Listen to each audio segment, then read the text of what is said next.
Before he could stop himself, the words were out. The woman had been harassing him for a while now, refusing to let him board his plane. He'd had enough. The words hit her like a ton of bricks, and she recoiled, scandalized. But how dare she act so indignant? He'd only said what was on everyone's mind.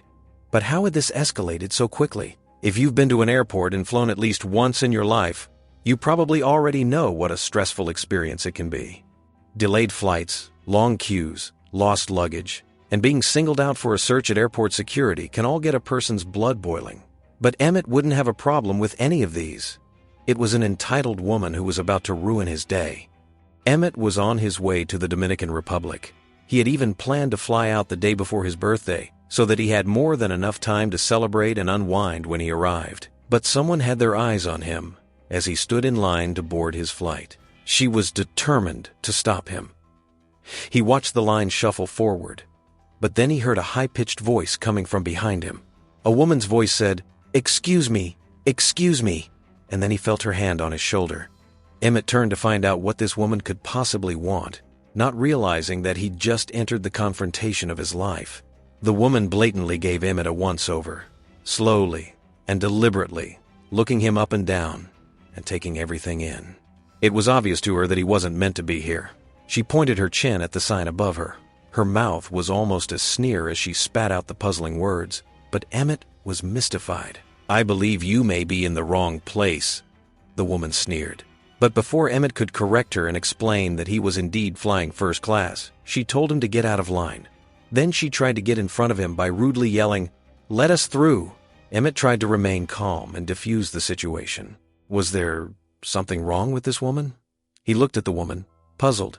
He calmly explained that, yes, he was meant to be in this line, but she insisted, "I believe you may be in the wrong place. You need to let us through. This line is for priority booking."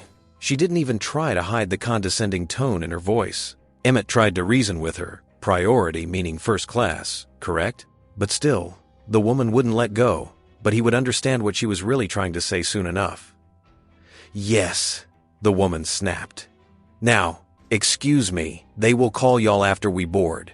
Now, Emmett was confused. Why was this woman so sure that he was waiting in the wrong line? And why had she singled him out? He was beginning to get annoyed. He pulled out his ticket from his wallet and proceeded to show the woman that he was exactly where he was meant to be. He didn't owe this woman anything, but Emmett thought it would put an end to the altercation. He was wrong. The woman looked scandalized. Her face turned down into an unfriendly frown, and she said something loudly to her friends, deliberately loud enough for Emmett to hear. "He must be military or something," she moaned, passive-aggressively. "But we paid for our seats, so he still should have to wait." Emmett couldn't believe his ears. Not wanting to cause a scene in the airport, he mentally tried to think of excuses for her behavior. She obviously had assumed that he couldn't afford a first-class ticket. Was she really implying what he thought she was? By now, Emmett had a good idea as to what exactly it was that the woman was trying to say, but he didn't want to believe that she was judging him because of his skin color. In this day and age, here was a woman who thought he was a second-class citizen. He couldn't believe it. But he didn't want to draw any rash conclusions. He began to second-guess himself. Perhaps the woman hadn't meant to come across that way. But the more he mulled over her snide comment, the more incredulous he became. He gently explained that he had been waiting in line first and that he wasn't going to move. She would just have to wait like everyone else. Could it be that he was underdressed for the flight? He didn't think so. And looking at the rude woman's clothes, she didn't look like she was particularly well-dressed either. He didn't want to reach the conclusion that he did, but he couldn't avoid the issue any longer. And it was his response that had the whole room clapping. Emmett turned back to the audacious woman and retorted, "Nope, too big to be in anybody's military." In fact, it was because of Emmett's large stature that he had booked a first-class ticket in the first place. A first-class seat would give him the space he needed to fly comfortably. With his thoughts racing a mile a minute, Emmett knew even before the retort had left his mouth that it wouldn't be enough to put the woman in her place. Who was she to challenge him about his right to be there? Besides, servicemen and servicewomen in the military aren't given first-class seats for free either. Why was this sour woman trying to rationalize how he, an African-American man, could afford to fly first class? And what business was it of hers anyway? By now, bystanders were gathering around. Some were rubbernecking to see what the commotion was about. and others wanted a piece of the action. Emmett wouldn't disappoint them. Something inside him snapped. Emmett turned back to the entitled woman, and what he said to her next had the entire crowd clapping. The woman needed to be taken down a peg, and he was going to be the one to do it. Even though Emmett was non-confrontational by nature, he needed to stand up for himself. He shot a remark at her, and she looked like she had been struck in the face by his words. Her eyes widened in disbelief as she recoiled in horror. Emmett had told the audacious and judgmental woman that no, he wasn't in the military. He was just an African-American man with money. Only the words he chose to use contained a slur to really drive the point home. The crowd exploded with cheers and applause, delighted by Emmett's witty retort, and loving the woman's public comeuppance. But the story wasn't over yet. What Emmett had done was commended by all who witnessed it. In their eyes, he had taken a firm stand against intolerance. The woman had clearly deserved it. He shared the story on Facebook, but he only expected his to see it. Little did he know the situation was about to be turned on its head. Soon, he'd have to retract what he'd said. Within just 2 days, Emmett's post had been shared over 250 times. Now, it has been shared by over 300 people. Hundreds of comments poured in, praising Emmett's response to the woman's inappropriate behavior. "Never judge a book by its cover," one admirer wrote. "She is so ignorant it makes no sense that people like her still exist. Enjoy yourself. You handled it well." But soon, Emmett would regret everything. By the time Emmett had arrived at his destination, the post had gone viral.